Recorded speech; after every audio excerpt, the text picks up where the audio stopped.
দেশের অন্তর্বর্তীকালীন সরকারের প্রধান উপদেষ্টা নোবেল বিজয়ী আন্তর্জাতিক খ্যাতিসম্পন্ন ডক্টর মোহাম্মদ ইউনূস যে যুক্তরাজ্য সফরে এসে 10 ডাউনিং স্ট্রিট বা ব্রিটিশ প্রধানমন্ত্রীর দফতরেরই নাগাল পেলেন না বা তাদের সঙ্গে কোনো যোগাযোগই স্থাপন করতে পারলেন না, এর কারণ হিসেবে এখন অনেকেই মনে করছেন যে ব্রিটিশ প্রধানমন্ত্রী কিয়ার স্টারমারের সাবেক ল ফার্ম, যেই ল ফার্ম থেকে তিনি কাজ করতেন, সেই প্রখ্যাত ব্রিটিশ আইনি পরামর্শদাতা সংস্থা ডাউটি স্ট্রিট চেম্বার্স যেহেতু এখন ডক্টর মোহাম্মদ ইউনূসের বিরুদ্ধে আন্তর্জাতিক অপরাধ আদালতে অভিযোগ জানানোর তথ্যাদি সংগ্রহ করছে, সে কারণেই ব্রিটিশ প্রধানমন্ত্রীর দফতরের সঙ্গে ডক্টর মোহাম্মদ ইউনূসের এ দফায় কোনো যোগাযোগই স্থাপিত হতে পারেনি। ব্রিটিশ প্রধানমন্ত্রী ঠিক এতটা অবহেলা অবজ্ঞা কেন করলেন ডক্টর মোহাম্মদ ইউনূসকে, এই বিষয়টি আমাকে খুব বিস্মিত করছিল। সেই বিস্ময়ের জবাব খুঁজতে গিয়েই এ খবর বেরিয়ে এলো যে এই British law firm Doughty street চেম্বার্সের একেবারে শুরু থেকে এর সঙ্গে ছিলেন, 1990 সাল থেকে ছিলেন ব্রিটিশ প্রধানমন্ত্রী কিয়ার স্টারমার, এবং 2007 সালে এই চেম্বারের প্রধান হন। সেই ল ফার্মটি এখন ডক্টর ইউনূসের বিরুদ্ধে আন্তর্জাতিক অপরাধ আদালতে রোম স্ট্যাচুটের আর্টিকেল 15 অনুযায়ী অভিযোগ আনার ক্ষেত্রে নানা রকম নথিপত্র প্রমাণাদি সংগ্রহ করছে। এবং ডাউটি স্ট্রিটের ওয়েবসাইটে গেলে আপনারা সরাসরি দেখবেন যে তারা বলছে যে কেউ আইনের ঊর্ধ্বে নয়। ডক্টর ইউনূস 8ই আগস্ট ক্ষমতা গ্রহণের পর থেকে সারা বাংলাদেশে যেসব হত্যাকাণ্ড হয়েছে, যেসব পারসিকিউশন হয়েছে, নির্যাতনের ঘটনা ঘটেছে, যেসব আনলফুল ডিটেনশন চলছে, সাংবাদিকদের কথা বিশেষভাবে উল্লেখ করে বলা হয়েছে, অনিয়মতান্ত্রিকভাবে বেআইনিভাবে আনলফুলভাবে যেসব মানুষকে আটকে রাখা হয়েছে তাদের জন্য বিচার বের করে আনা অত্যন্ত গুরুত্বপূর্ণ। এবং ভিকটিমরা, নির্যাতনের শিকাররা যদি দেশে বিচার না পায় তাহলে ডাউটি স্ট্রিট চেম্বার্স অর্থাৎ ব্রিটিশ প্রধানমন্ত্রী কিয়ার স্টারমারের সাবেক চেম্বার মনে করে সেই ভিকটিমদের, সেই নির্যাতিত ব্যক্তিদের আন্তর্জাতিক অপরাধ আদালতে প্রতিকার পাওয়ার সুযোগ রয়েছে এবং আন্তর্জাতিক অপরাধ আদালতে জানানোরও সুযোগ রয়েছে। আর্টিকেল 15-এ কি বলা হয়েছে আমরা সাধারণভাবে জানি,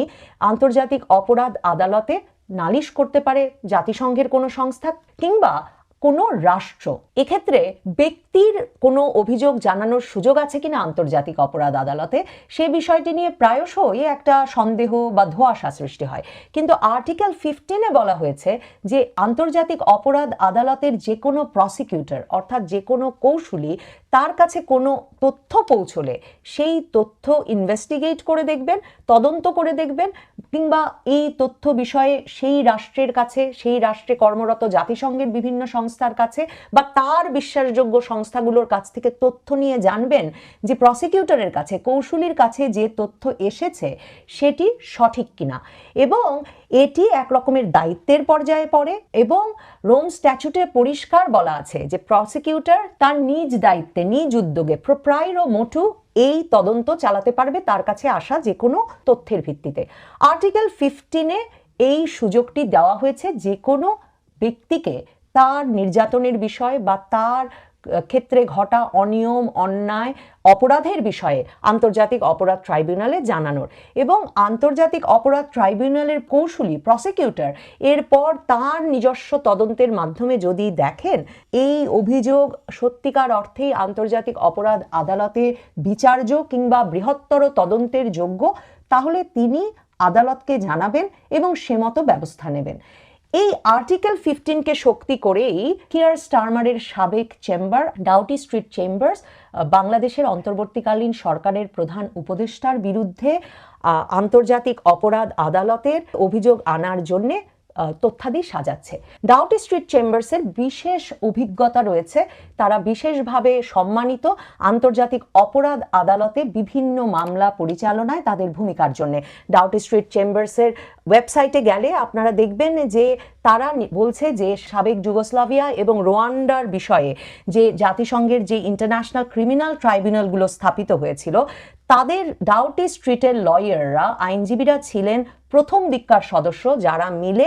এই রোয়ান্ডা এবং যুগোস্লাভিয়া বিষয়ক ইন্টারন্যাশনাল ক্রিমিনাল ট্রাইব্যুনাল স্থাপনে সহায়তা দিয়েছিল। তারা বলছে যে সিয়েরা লিওনের জন্য যে বিশেষ আদালত স্থাপন করতে হবে সে বিষয়ে সর্বোচ্চ পর্যায়ে আলোচনার জন্য যারা কাজ করেছে তাদের মধ্যে ছিল ডাউটি স্ট্রিটের মেম্বাররা। ডাউটি স্ট্রিট চেম্বারের আইনজীবীরা জেনোসাইড, গণহত্যা, ক্রাইমস এগেইনস্ট হিউম্যানিটি, মানবতার বিরুদ্ধে অপরাধ, যুদ্ধাপরাধ এবং অ্যাগ্রেশন, হামলা, নির্যাতন এরকম নানা বিষয়ে মামলার শুনানিতে অংশগ্রহণ করেছেন। ডাউটি স্ট্রিট চেম্বার্সের স্টিভেন পাওয়েলস কেসি এবং আইনজীবীদের একটি দল এখন এমন কমিউনিকেশন তৈরি করছে আন্তর্জাতিক অপরাধ আদালতের জন্য, যেখানে তারা রোম স্ট্যাচুটের আর্টিকেল 15 অনুযায়ী এই অভিযোগ আনতে যাচ্ছেন ডক্টর মোহাম্মদ ইউনূসের সরকার 8ই আগস্টের পর থেকে হত্যা,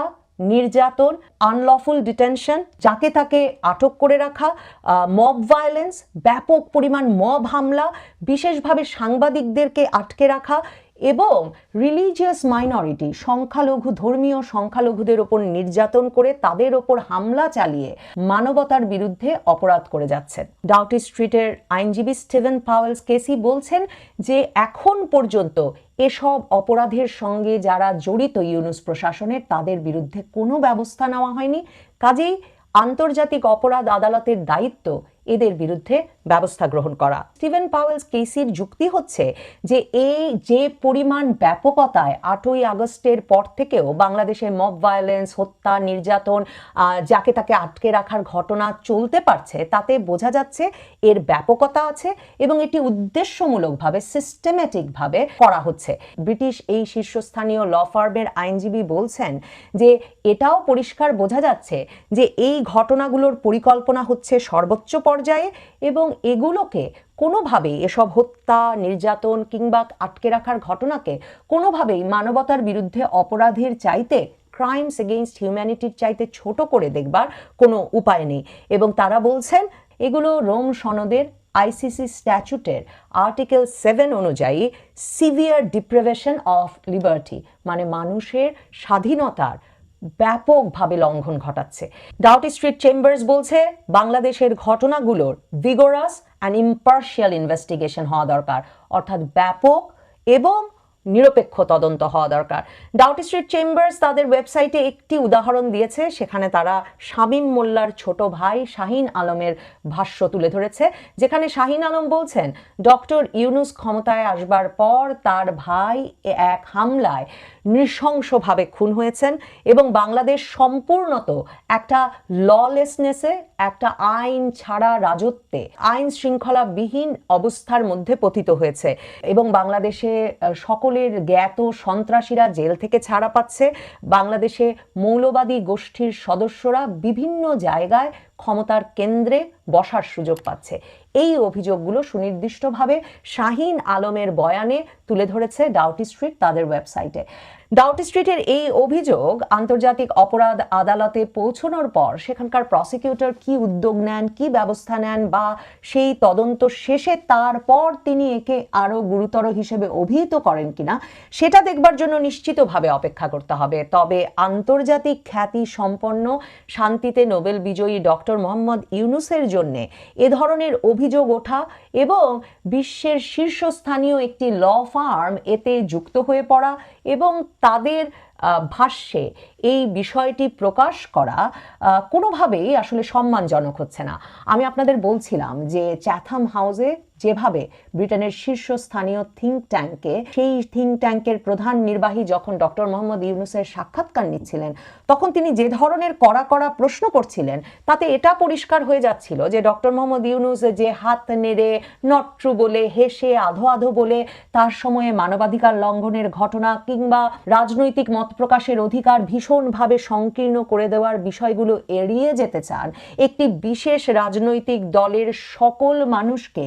নির্যাতন, নিপীড়নের সম্মুখীন করাকে জায়েজ করতে চান, সেদিন হয়তো আর বেশি দিন নেই ডক্টর ইউনূসের। ডক্টর ইউনূসকে চ্যাথাম হাউসের সেই সাক্ষাৎকারে চ্যাথাম হাউসের প্রধান নির্বাহী সরাসরি তার ঐকমত্যের ফর্মুলাকে এক দলকে বাদ রেখে কর্তৃত্ববাদী ফর্মুলা হিসেবে চিহ্নিত করেছেন। চ্যাথাম হাউসের প্রধান নির্বাহী প্রশ্ন করেছেন যে আপনি তো সংবাদ মাধ্যমের টুটি চিপে ধরছেন। ডক্টর মোহাম্মদ ইউনূসের জন্য তার সময়ে ঘটা ব্যাপক পরিমাণ মব ভায়োলেন্স, সারা দেশে মবের রাজত্ব কায়েম, নির্যাতন, নিপীড়ন, হত্যা,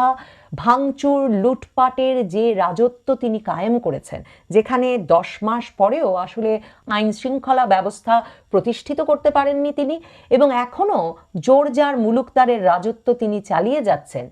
সেই বিষয়টি সম্ভবত আন্তর্জাতিক পরিসরে তার চলাচলকে আরও সংকুচিত করে দেবে। এবং ডক্টর মোহাম্মদ ইউনূসের জন্যে সবচেয়ে বড় বিপদ হবে, এমনকি তার ব্যক্তিগত 3-0 বিষয়ক বক্তৃতামালা দেওয়ার ক্ষেত্রে কিংবা আন্তর্জাতিক বিভিন্ন গুরুত্বপূর্ণ ফোরামে দাওয়াত পাওয়ায় তার আগ্রহের বিষয়ে, যে তিনি ক্রমাগতভাবে গ্রহণযোগ্যতা হারাবেন আন্তর্জাতিক পরিসরে। ব্রিটেনের প্রধানমন্ত্রী তার সঙ্গে দেখা করেননি, কারণ তার ফার্ম জানে,